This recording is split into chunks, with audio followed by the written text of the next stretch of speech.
this is not going to be a popular answer. They all just need to die. That's how you break the cycle. You've got this fucked up guy who was, just like you said, once a fucked up kid next to a fucked up guy. But the other 15 kids, the reason he's the one in the chair now isn't because he was the most ruthless, isn't because he was the most diabolical, is because the other 14 died because they're child fucking soldiers. They're not trained. They're not equipped. They're not fed. They don't have the energy. They go to war and they get killed. They get killed in the jungles by insects, by vermin, by reptiles, by other child soldiers, by adult soldiers, right? They die. They kill themselves. So I am not someone who believes you can undo that trauma. I understand there are people out there who try. And I understand there are phenomenal organizations out there who are saving victims of sex trafficking and bringing them into halfway houses and trying to save them and educate them and help them work through their trauma. And that shit is hard. I have not witnessed a success story where the person ever becomes anywhere close to normal after being rescued from that situation. I have heard more stories of people being rescued from that situation only to return to the situation or kill themselves or hurt themselves or have to go on to long-term medication to basically subdue all of the thoughts from that, right? This is what's happening right now in Israel and Palestine. Netanyahu is justifying this ongoing destruction of Gaza. He's expanded into the West Bank. Yeah. All he's doing is guaranteeing more generations of Hamas. That's the idea. That's what's happening, right? The fact that this guy 10 years ago said there can be no Palestine, there can be no peace with the Palestinians. He swore this over a decade ago. A lot longer than that. Right? Yeah. And now we're seeing it play out every day, right? And the conflict that we're seeing in the Middle East isn't anywhere close to ending. We're not going to see peace between the Palestinians and Israel anytime soon. If anything, we're going to see increased tensions between Israel and Turkey because of what's happening in Syria, right? Yeah, can you explain that? It's funny. I wanted to talk with you about that today. This is perfect. Can you explain the proxy war, if you will, going on there? And I love, again, what have we been talking about for 3 years? Proxy wars, right? And now you just see the next one literally evolving in Syria. Yeah. So you've got Syria fell under the Assad regime. And after a multi-decade civil war that was atrocious, Syria was basically left with a power vacuum. HTS, which is the indigenous force that was trained in Turkey that swooped in and basically routed Assad's regime out. HTS now controls approximately 30-ish% of the country. They are the stand-in government. They are the kind of recognized by Turkey government. They are the ones in control of the capital and most of the eastern side of the country. Israel has moved in to actually take territory from Syria that they believe has been used and will be used again to support Hamas and Hezbollah. Because Syria has always been kind of an uncontrolled zone that support from Iran travels through Syria to prosecute conflict against Israel. So Israel shored up one of the borders, the northern border closest to them, and took control of that themselves, saying, hey, we want to make sure that we control this so that we can prevent Hamas and Hezbollah from being reinforced through Iran or by Iran through Syria. Simultaneously, you've got Turkey. Turkey is the one who backed HTS. Turkey is the one that wants to see Syria return to some sort of economic capability because Turkey has a huge border with Syria. Turkey has always enjoyed like the closest economic benefits of partnership with Syria. Assad and Erdogan used to be close friends before Assad went fucking batshit, right? So Turkey has lost a huge trading partner because Syria fell, because Syria went into civil war and then ultimately fell. Yeah, that's what's going on. So Turkey wants to see Israel stabilized. Israel wants to see Turkey not stabilized to a place where Iran can abuse it. And you've got in the middle of all this question of the Kurds. The Kurds are seen in many ways as terrorists by the Turks. Which then the United States backing the Turks also to a certain extent see a subset of the Kurds, PKK specifically, as terrorist groups. But the U.S. also kind of loves the Peshmerga. Like, we do a lot of work with them. It's a horrible failure in American policy. Yeah. What's happening with the Kurds. I talk about this a lot. And there isn't anybody with an ounce of intelligence that wouldn't agree what's happened to the Kurds is fucked up and wrong, and the United States is in the middle of it all. Isn't it kind of weird, though, that they effectively, like, we have these lines on a map that are drawn, right? And they say Syria, they say Iraq, they say Iran and all this. But effectively, I could draw a line right now with my finger on that map, and I could carve out a whole bottom part of Syria, a top part of Iraq, and I'm not looking at a map right now, but some other places as well, where the Kurds are in charge, and it's not like they're paying fucking taxes to the government there. So it's like they have a country, but they don't have a country at all, and like they've done a lot of work with us in the war on terror, and yet we still don't go and use our big American dick and say, hey, give these guys a country because there's too much going on there. Yeah, it's absolutely fucked up. It's wrong in every way, and there's no argument there, right? And that's, I think, the biggest tragedy of it all. There's no argument how wrong it is, and yet it continues to persist. So what we have now is this proxy conflict where Israel wants to encourage Syria to essentially break into ethnic groups. It wants to see Syria dissolve into 5, 7, 3 different ethnic states. And then it wants to be able to leverage Israeli influence on each of those states to gain control of additional regions to protect itself from Iran. Or potentially get themselves to fight each other so they have a reason to move in. Or, I mean, maybe. Israel's got its own issues. It's trying, it has been a huge power broker in the Middle East. There's arguments now that it's trying to build a hegemony in the Middle East. It's trying to become the center of power in the Middle East. Turkey's trying to do the same thing, right? Turkey in the Middle East. In the middle, oh yeah, because Turkey, you got to remember, Turkey is Muslim. Mm-hmm. It's just also secular, right? But Erdogan's moving them. He's moving that notch a little bit. He's moving. He's not moving it away from being secular, but he's not as secular as they have been in the past. Correct, and I think a big part of that is what we talk about when we talk about authoritarian leaders. He's a strong man leader. Yeah. So he does what he needs to do to maintain control governmentally, but also individually and personally. And that's a big part of how he supported HTS's movement across Syria and the ousting of Assad. That's the proxy war that everybody's worried, not everybody, the proxy war that intelligence analysts are watching now is Israel and Turkey are not going to go to war with each other. It's not going to happen. No. But how much conflict will happen in Syria because of support from these two groups? How much of PKK and HTS fighting ethnic groups within Syria that are supported by Israel, how much is that going to play in? And then what's Iran going to do to abuse that proxy conflict? Because an unstable Syria is in Iran's best interest, because that's how they can continue to get goods to Hamas and Hezbollah. What do you? I mean, you brought it up here. What's going on in Gaza with all that? What do you make of that, other than the obvious points that like it's horrible? Like where does this go? Do you see a ceasefire happening? There's a new administration here, obviously. I don't know how much that affects things, but like to me, you can say multiple things at the same time, and that seems to be what the internet has the hardest time doing these days. But like, what happened on October 7th was terrible. We don't support terrorism. I don't think Hamas is a good group. I think it's horrible.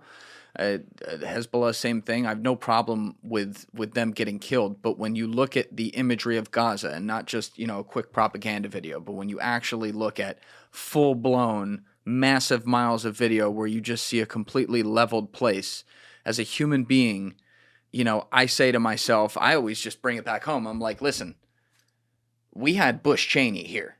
I wouldn't want to be associated with that. Right now, they have a government that 27% of their people elected, right? There are a lot of people in Israel who do not fuck with what they're doing in Gaza. Yet it continues to happen, and it does seem like, you mentioned it with the West Bank as well, it seems like it is planned for them to take this land and at the very least, ethnically cleanse the people from it, and at the forefront, do things that, people use the word genocide with some of this, because they are like, it's one thing to target where a Hamas guy might be. It's another thing to blow up an entire fucking 15 blocks because one guy might have been in there. You know what I mean? Like, it's Isn't this just wrong at this point? Again, we're getting to this question of right and wrong, right? Yeah, you're the wrong guy to ask that. It's true. It's true. Here's the truth about what's happening in the Middle East. And this is a sad truth, but it's a truth that we need to all understand. Okay. Authoritarian rulers, people who move into that authoritarian power vacuum, don't do it on behalf of their country. They do it because there's multiple simultaneous benefits. That is exactly what we're seeing right now with Netanyahu. Prosecuting a war against Hamas is very convenient to him for multiple reasons. And it's very convenient to the far right wingers in Israel for multiple reasons. Yes. It gives them a chance to keep the society distracted from their own problems. It gives Netanyahu a chance to stay out of the court system where he's due for judicial reasons for corruption and embezzlement and everything else, right? So he wants this war to keep going because if he plays it right, he gets to win all over the region, build this new future Israel, build up his own supported power base so that maybe he can be pardoned for his crimes, or he can even have his crimes dismissed later on because he is the guy that brought back all of Israel, right? So there's nothing but incentive for Netanyahu to continue attacking. And he also knows the only real power out there that can keep him from expanding is the United States.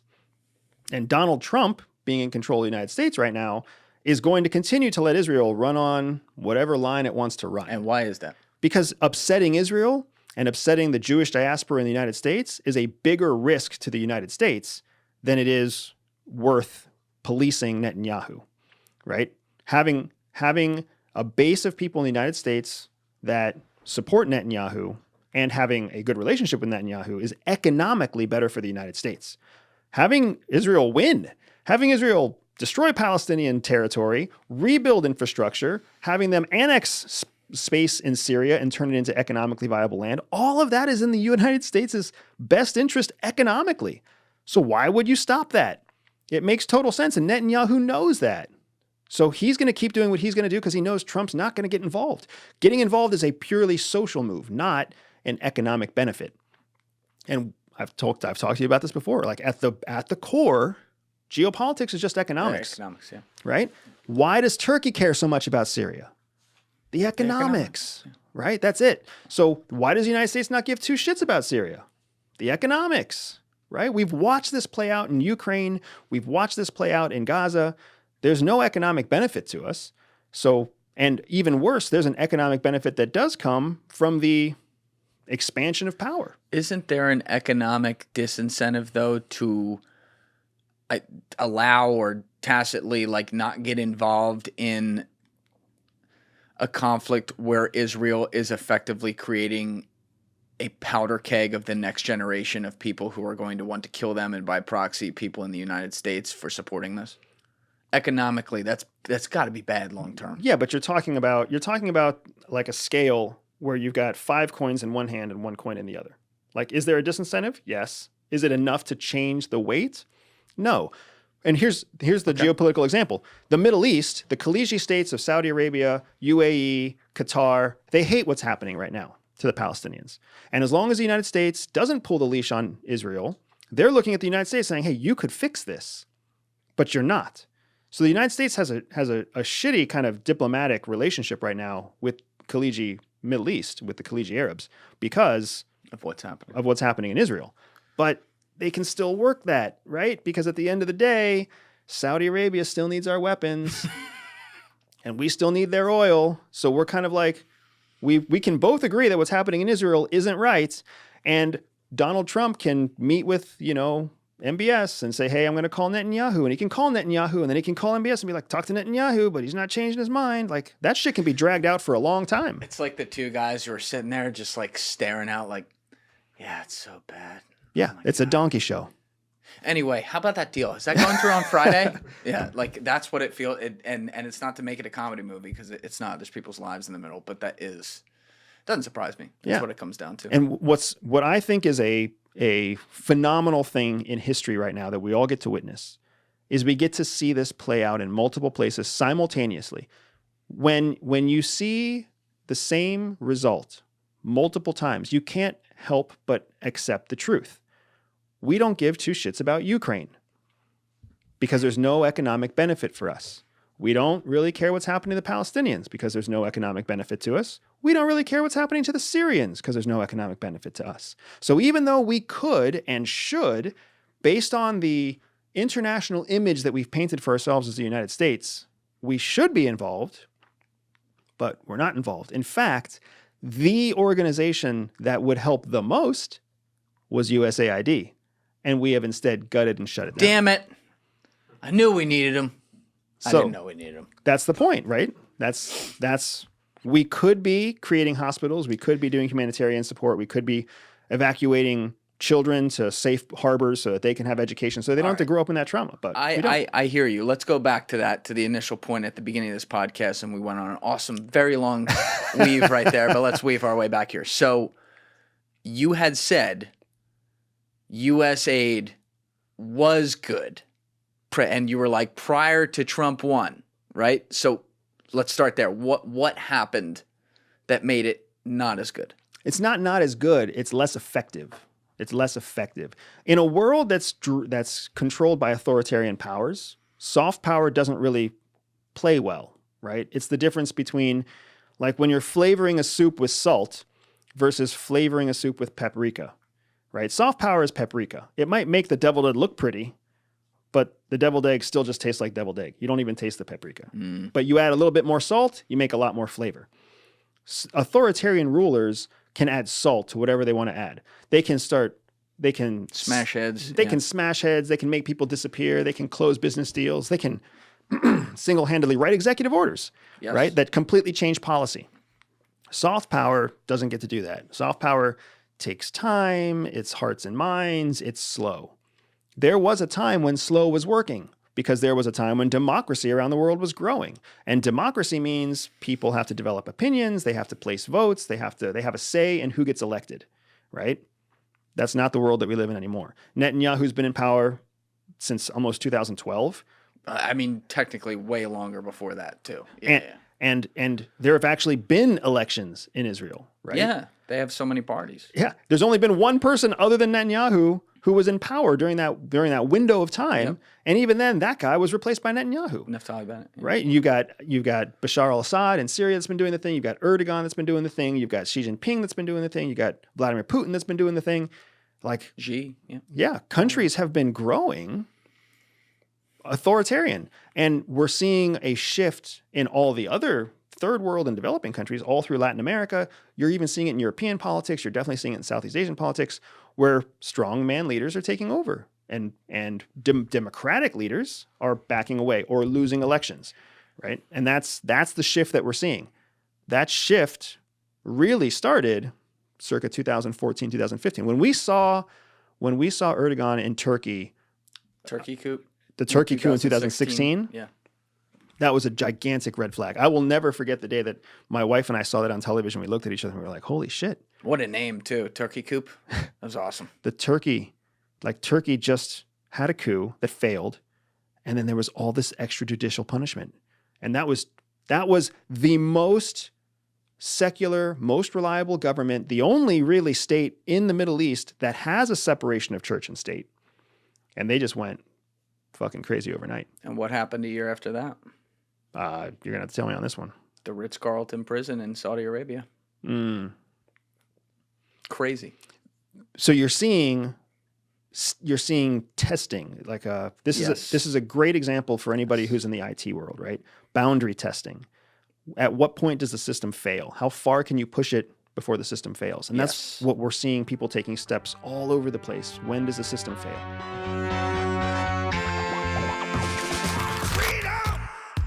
So fresh on. Freedom.